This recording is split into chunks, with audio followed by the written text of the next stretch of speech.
संख्या पद्धति भाग 9। आ भाग में આપણે એ શીખવાનું છે કે વાસ્તવિક સંખ્યાઓ પર ગાણિતિક પ્રક્રિયાઓ। હવે વાસ્તવિક સંખ્યાઓના બે પ્રકાર આપણે જોઈ ગયા છીએ। પહેલું સમય સંખ્યા અને બીજું અસમય સંખ્યાઓ।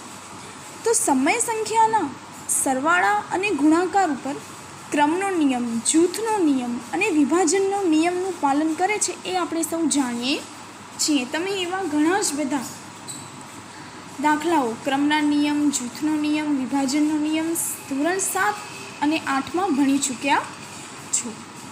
તેમજ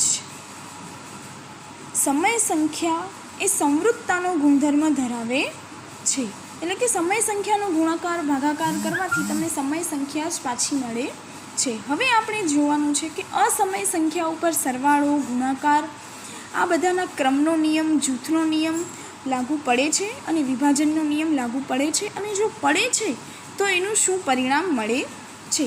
એટલે કે અસમય સંખ્યા ઉપર આપણે આ બધા જ તફાવત, સરવાળો, ગુણાકાર, ભાગાકાર કરવાથી આપણને જે જવાબ મળે છે, એટલે કે ગુણનફળ અને જે ભાગફળ મળે છે એ હંમેશા અસમય સંખ્યા જ હોય એવું જરૂરી નથી। ક્યારેક આપણને સમય સંખ્યા મળશે તો ક્યારેક આપણને અસમય સંખ્યાઓ મળશે। આપણે અમુક ઉદાહરણ દ્વારા એને જોવાનો પ્રયત્ન કરીએ। સૌપ્રથમ તો પહેલાં આપણને જે એવી સંખ્યાઓ આપેલી છે એ સમય છે કે અસમય તે જોવાનો પ્રયત્ન કરીશું।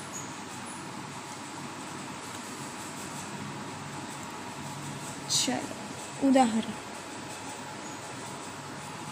અહીં મેં કેટલાક ઉદાહરણ લીધા છે। એમાં સૌથી પહેલું લીધું છે વર્ગમૂળમાં 6 પ્લસ માઇનસ વર્ગમૂળમાં 6, એટલે કે પ્લસ માઇનસ થઈ જશે માઇનસ, અને પ્લસ વર્ગમૂળમાં 6 અને માઇનસ વર્ગમૂળમાં 6 એ થઈ જશે કેન્સલ, એટલે કે એનો જવાબ તમને મળશે 0।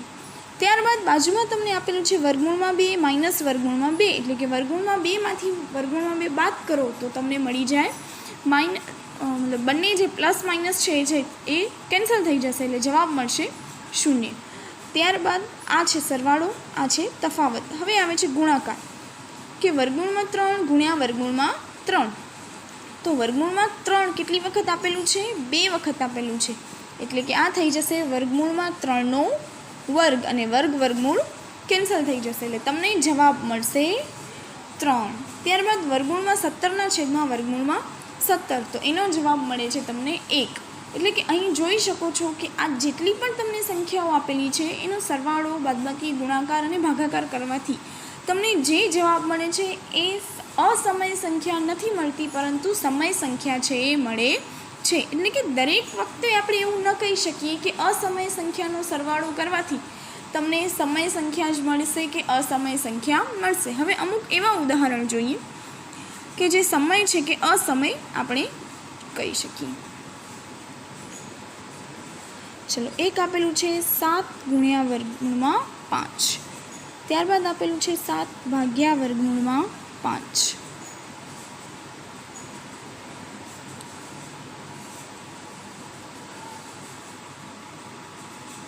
હવે આ કહેવાનું છે કે આ જે સંખ્યાઓ આપેલી છે એ અસમય સંખ્યા છે કે નહીં તે જણાવો। હવે આમાં તમને એક સૂચન પણ આપી દીધું છે કે વર્ગમૂળમાં 5 બરાબર 2.236 આ કિંમત મૂકવાની છે। વર્ગમૂળમાં 2 આપણે આગળ આવી ગઈ છે કે 1.4142 એવી રીતે આગળ ઘણી લંબાતી જશે, આપણે બધી જ સંખ્યાનો ઉપયોગ નથી કરતા। અને પાઈ બરાબર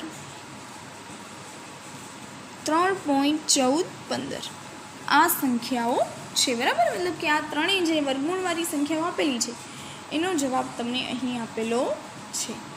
હવે આપણે જે સંખ્યાઓ આપી છે એના સાથે આપણે એનું ચર્ચા કરીએ તો પહેલું તમને આપેલું છે 7 વર્ગમૂળમાં 5, એટલે કે 7 ગુણ્યા 2.236। હવે આ રીતે આપણે એનો ગુણાકાર કરીશું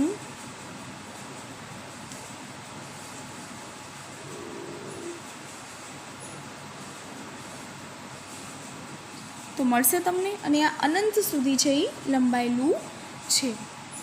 તો આ સંખ્યા તમે જોઈ શકો છો કે આ તમને અનંત અને અનાવૃત મળે છે. આમાં કોઈ પણ ચોક્કસ સંખ્યાનું જૂથ મળતું નથી. એટલે કે આ દશાંશ અભિવ્યક્તિ અનંત અને અનાવૃત મળે છે. એટલે કે આ સંખ્યા કેવી થશે? અસમય સંખ્યા. એ જ રીતે અહીં આપણે આ બંનેનો કરીશું ભાગાકાર. હવે આ ભાગાકાર કઈ રીતે કરવો એ જોઈએ. કે 7/5 તમને આપેલું છે. 7/5. તો અહીંયા ધ્યાન આપો, તમને અંશ અને છેદમાં √5 વડે ગુણી શકશો? આરામથી ગુણી શકશો. તો આ √5 થઈ જશે 5, બરાબર. અને આ 7/5, તો 7/5ની તમને કિંમત મળી છે, બરાબર, મળી છે. હા, તો હવે આપણે આનો ભાગાકાર સરળતાથી કરી શકીએ. તો આનો ભાગાકાર તમને મળશે 3.1304 અપ ટુ મળશે ને. તમે 3 × 5 = 15 એવી રીતે આગળ પોઈન્ટવાળો ભાગાકાર કરશો એટલે તમને આ સંખ્યા મળશે. તો આ સંખ્યામાં પણ તમને જે દશાંશ અભિવ્યક્તિ મળે છે એ કેવી મળે છે? અનંત અને અનાવૃત. એટલે કે આ સંખ્યા કેવી થશે? અસમય સંખ્યા મળશે. ચલો, ત્યારબાદ તમને એક સરવાળો આપેલો છે, √2 + 21. હવે √2ની કિંમત આપણે અહીં આપેલી છે 1.4142.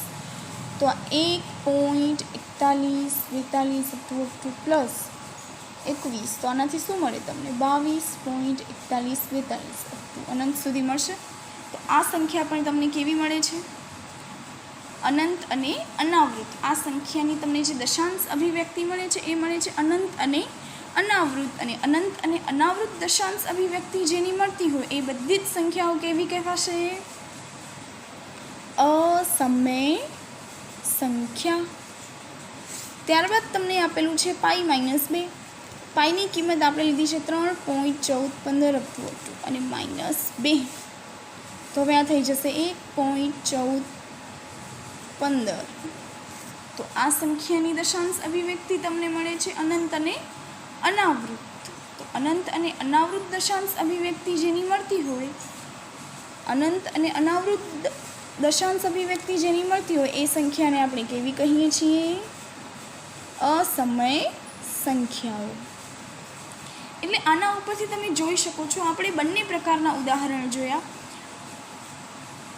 તો બંને પ્રકારના ઉદાહરણ જોવા પરથી તમને શું સમજમાં આવ્યું કે અસમય સંખ્યાનો સરવાળો, બાદબાકી, ગુણાકાર, ભાગાકાર કોઈ પણ પ્રક્રિયા કરવાથી તમે ડાયરેક્ટ એવું કહી શકતા નથી કે એનો જવાબ એ સમય મળશે કે અસમય, બરાબર. એનું તમે ડાયરેક્ટ કહી શકો નહીં કે આનો જે જવાબ છે કેવી રીતે મળશે. એના માટે બીજી કન્ડિશન આવશે, એ બધી આપણે આગળ જતાં જોઈશું. અત્યારે માત્ર ને માત્ર તમારે આ જ ધ્યાનમાં રાખવાનું છે કે બે સંખ્યાનો સરવાળો જે કરો છો, જો સમય સંખ્યા હશે તો તમને સમય સંખ્યા જ મળવાની છે, પરંતુ અસમય સંખ્યા હોય તો નક્કી કહી શકાય નહીં કે સમય મળશે કે અસમય. ચલો, ત્યારબાદ આવે છે ઉદાહરણ કે 2√2 + 5√3 અને √2 - 3√3નો સરવાળો કરો. હવે તમે સુરેખ બહુપદી, દ્વિચલ સુરેખ બહુપદી આવું થોડું 8મા ધોરણમાં ભણીને આવેલા છો કે એક્સવાળા જે પદ આપેલા હોય કે એક્સનો જે પદ આપેલું હોય તો એના સહગુણકનો જ તમે સરવાળો કરી શકો છો. પછી એક્સ અને વાયવાળા પદનો તમે સરવાળો કરતા નથી. જેટલા એક્સ પદ તમને આપેલા હશે એટલા બધા જ એક્સનો તમે સરવાળો કરશો. જે વાયવાળા પદ આપેલા હશે એટલા જ વાયના પદનો તમે સરવાળો કરશો, પરંતુ એક્સ અને વાયનો સરવાળો કરી શકતા નથી. તો એવું જ અહીં અસમય સંખ્યા માટે પણ થાય છે કે અસમય સંખ્યાઓમાં વર્ગમૂળમાં 2 વાળા જેટલા પણ પદ આપેલા હોય એ પદને તમે સરવાળો કરી શકો. વર્ગમૂળમાં 3 એટલે કે વર્ગમૂળવાળી સંખ્યા જો સરખી જ હશે તો તમે એનો સરવાળો કે બાદબાકી કરી શકો, પરંતુ જો એ બંને અલગ અલગ હોય તો તમારે આ રીતે લખવું પડે. સરવાળો કરવો હોય તો વચ્ચે સરવાળાની નિશાની, બાદબાકી કરવી હોય તો વચ્ચે બાદબાકીની નિશાની કરવાનું. એટલે કે સજાતીય પદનો જ સરવાળો થાય એવું તમે 7મા ધોરણમાં ભણીને આવેલા છો કે સજાતીય પદનો સરવાળો થાય અને વિજાતીય પદનો સરવાળો થાય નહીં. હવે આપણે આ બંનેનો સરવાળો કરવાનો છે, એટલે કે 2 વર્ગમૂળમાં 2 પ્લસ 5 વર્ગમૂળમાં 3. તો સરવાળો કરવો છે તો સરવાળાની નિશાની. હવે આપણે પણ અહીં સજાતીય પદ છે એને સાથે લઈએ. તો 2 વર્ગમૂળમાં 2 પ્લસના પ્લસ અને અહીંયાથી મળશે વર્ગમૂળમાં 2. વચ્ચે સરવાળાની નિશાની છે આની સાથે, તો આપણે એ જ લઈશું. આ આપણે કરીએ છીએ પદોનું પુનર્ગઠન. બરાબર. ચલો હવે આમાંથી તમે 2 સામાન્ય લઈ લો તો અહીંયાથી શું મળે? 2 + 1 વર્ગમૂળમાં 2. આ તમને સમજણ પડે એટલે કરું છું, બાકી આપણે ડાયરેક્ટ જવાબ લખીશું. એ જ રીતે આ બંનેમાં વર્ગમૂળમાં 3 વર્ગમૂળમાં 3 આવે છે, તો આપણે એને સામાન્ય લઈ લઈએ. તો અહીંયાથી બચે છે 5, અહીંયાથી બચશે 3. ચલો એટલે આ થશે 3 વર્ગમૂળમાં 2 અને એનો જવાબ તમને મળે છે 2 વર્ગમૂળમાં 3. એટલે કે આ થયો આપણો આ બંને સંખ્યાનો સરવાળો. હવે એ જ રીતે આપણે એના પછીનું ઉદાહરણ લઈએ.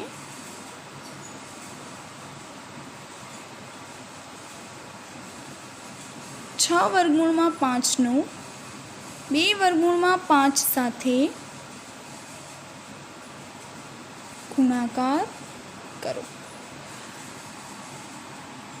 છે તો હવે ગુણાકાર કરવાનું છે. તો 6 વર્ગમૂળમાં 5 ગુણ્યા 2 વર્ગમૂળમાં 5, તો 6 દૂ 12. હવે વર્ગમૂળમાં 5 વર્ગમૂળમાં 5 કેટલી વખત આપેલા છે? તો 2 વખત આપેલા છે. એટલે કે વર્ગમૂળમાં 5નો વર્ગ અને વર્ગમૂળ ઉડી જશે એટલે આપણને મળશે 5.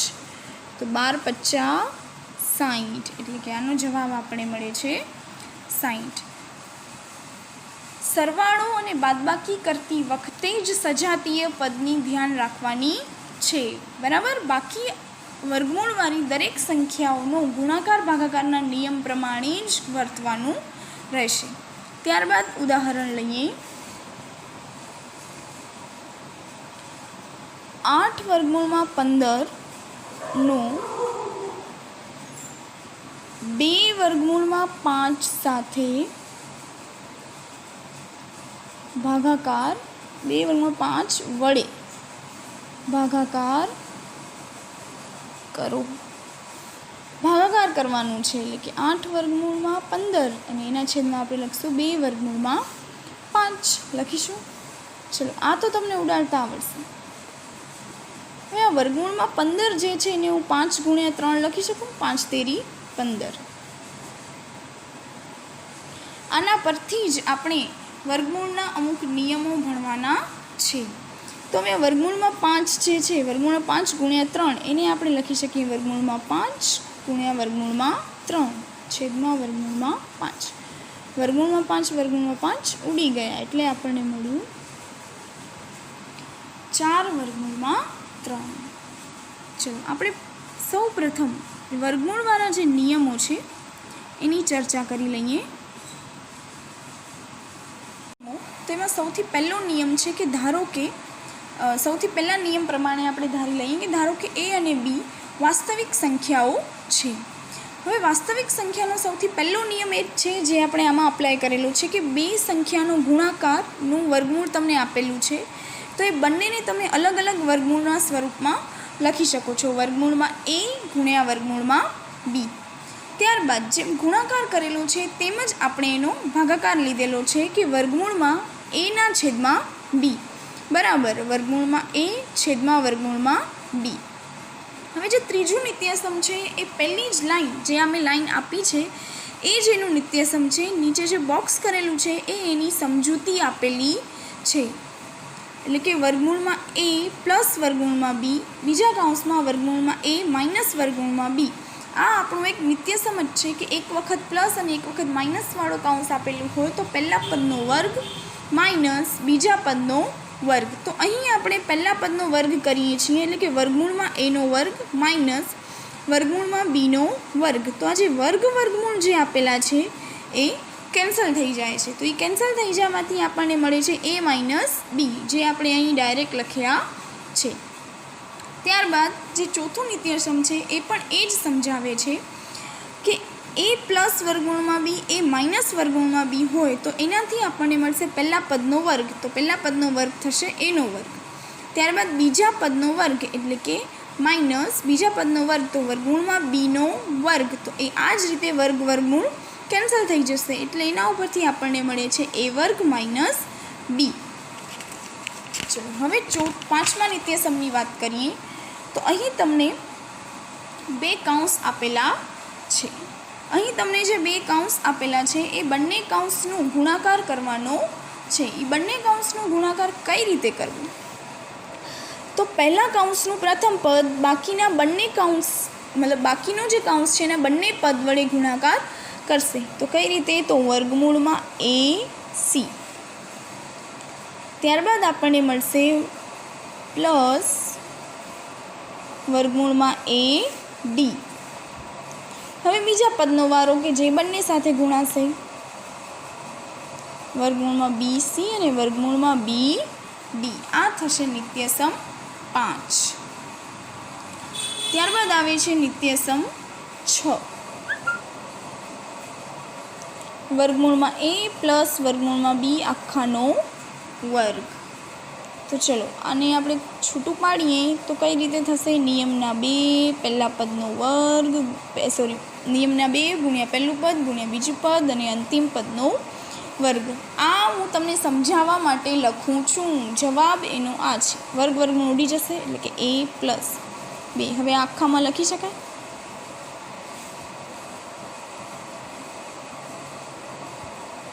આ બોક્સમાં કરેલું છે એ તમને માત્ર ને માત્ર સમજાવવા માટે લખેલું છે.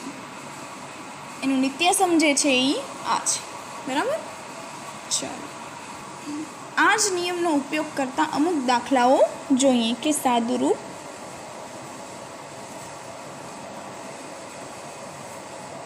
આપો. બરાબર? તો એમાં પહેલું જ છે કે 5 પ્લસ વર્ગમૂળમાં 7 અને બીજું કૌંસ આપેલું છે 2 પ્લસ વર્ગમૂળમાં 5. તો સૌ પ્રથમ આપણે શું કરશું? આ જે પહેલું પદ છે એ બંને સાથે ગુણાશે. પ્લસ વર્ગમૂળમાં 7 2 પ્લસ વર્ગમૂળમાં 5. જેને ડાયરેક્ટ ફાવે એ ડાયરેક્ટ કરે એટલે કે આ બંનેનો ગુણાકાર થશે 5 × 10 પ્લસ 5 વર્ગમૂળમાં 5. હવે આ બંનેનું 2 વર્ગમૂળમાં 7 અને 7 × 5 = 35 એટલે કે વર્ગમૂળમાં 35. જેને આ ડાયરેક્ટ અહીંયાથી આમ ગુણતા આવડતું હોય એ આ વચ્ચેનું પદ નહીં લખે તો ચાલશે. તેમજ આ જે છે એ નિશાની મેં કરી છે તમને સમજાવવા માટે, તમારે કરવાની નથી. ત્યારબાદ બીજું ઉદાહરણ છે. આમાં કયા નિત્યસમનો ઉપયોગ કર્યો? તો આપણે પાંચમા નિત્યસમનો ઉપયોગ કરેલો છે. હવે જોઈએ 5 પ્લસ વર્ગમૂળમાં 5 અને 5 માઇનસ વર્ગમૂળમાં 5. તો આ તમારું ચોથું નિત્યસમ છે. a પ્લસ વર્ગમૂળમાં b બીજા કૌંસમાં a માઇનસ વર્ગમૂળમાં b. તો એ નિત્યસમ છે a વર્ગ માઇનસ b વર્ગ. તો a વર્ગ એટલે કે 5નો વર્ગ માઇનસ b એટલે એ થશે 5. ચલો 5નો વર્ગ 25 માઇનસ 5 એટલે કે જવાબ મળ્યા 20. ત્યારબાદ તમને એક દાખલો આપેલો છે કે વર્ગમૂળમાં 3 પ્લસ વર્ગમૂળમાં 7 આખાનો વર્ગ. તો એના માટે આ છઠ્ઠું નિત્યસમ લાગશે. તો પહેલા પદનો વર્ગ એટલે કે 3નો વર્ગમૂળમાં 3નો વર્ગ 3 નિયમના 2 આ બંનેનો ગુણાકાર તો 7 તેરી 21 અને વર્ગમૂળમાં 7નો વર્ગ એટલે આવે 7. તો ચલો આ બંનેનો ગુણાકાર બંનેનો સરવાળો પણ થશે. તો બોલો ચલો સરવાળો શું થશે? 10 પ્લસ 2 વર્ગમૂળમાં 21. ત્યારબાદ ચોથું વર્ગમૂળમાં 11 માઇનસ વર્ગમૂળમાં 7 વર્ગમૂળમાં 11 પ્લસ વર્ગમૂળમાં 7. તો આના જેવો જ છે. એક વખત પ્લસ એક વખત માઇનસ ગુણાકારમાં ક્રમનો નિયમ ચાલે, એટલે કે માઇનસવાળું કૌંસ પહેલાં હોય કે પછી હોય એમાં કોઈ જ ફરક પડતો નથી. ચલો, વર્ગમૂળમાં 11નો વર્ગ માઇનસ 7નો વર્ગ, એટલે કે આ નિત્યસમ જે ચોથું છે અને આ નિત્યસમ છે એ ત્રીજું છે. તો 11 માઇનસ 7 એટલે કે જવાબ આપણને આવશે 4. આજે આ જ દાખલા અને આ જ નિત્યસમ, જે નિત્યસમ આપણે શીખ્યા છીએ એ નિત્યસમ તેમજ આજે જે ઉદાહરણમાં 4 દાખલા જે શીખ્યા છે એ જ હોમવર્ક કરવાનું રહેશે. Thank you.